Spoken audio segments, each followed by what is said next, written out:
What's up mga kaayos, si Michael Puerto, and nandito tayo para tanungin ang Ayos Barkada, what's their favorite summer thing to do? Anong ginagawa nila? Ako, ang favorite thing ko siguro mag-beach at mag-island hopping para, mainit, so enjoy the ocean. Pero tanungin natin mga barkada natin, let's go!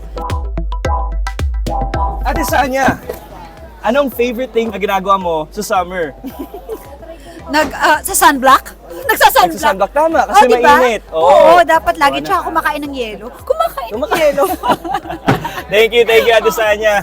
Chris Achino! Yes, Yeah, ikaw hello. naman. Anong favorite thing to do mo during the summer? Glamping. Wow, glamping. Saan kayo nag-glamping? Sa Laguna area. Wow! Thank you!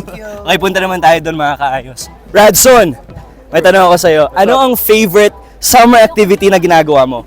Wakeboarding. Wakeboarding? Wakeboarding. Usually, Oh, ang angas nun. kasama ko before sila Miguel, sila Matt. Yan. Yeah, Voltes Solid 5 yun. crew. Yes, exactly. Oh, madali ba o mahirap mag-wakeboarding? At first, mahirap kasi kailangan mo ng proper balance and technique. Yes. Pero throughout the process, dadali siya.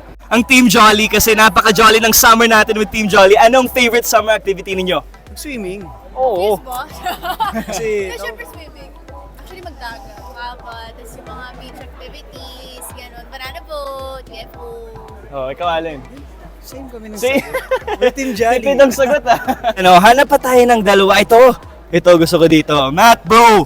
Ano ang favorite summer activity mo? Favorite summer activity? Kumain. Kumain ng ano? Ng halo-halo. Ayun, kasi mainit yung weather, di ba? Kailangan mo ng pampalamig.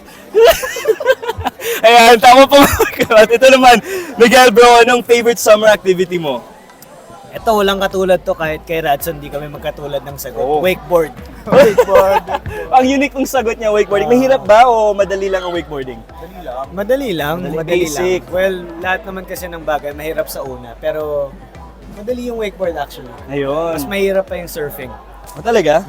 Matry nga yan mga kaayos. Thank you, Miguel. And ayun mga kaayos, yan ang mga favorite summer activities ng AOS Barkada natin. Kayo, anong favorite summer activity ninyo? Comment down. Let's go!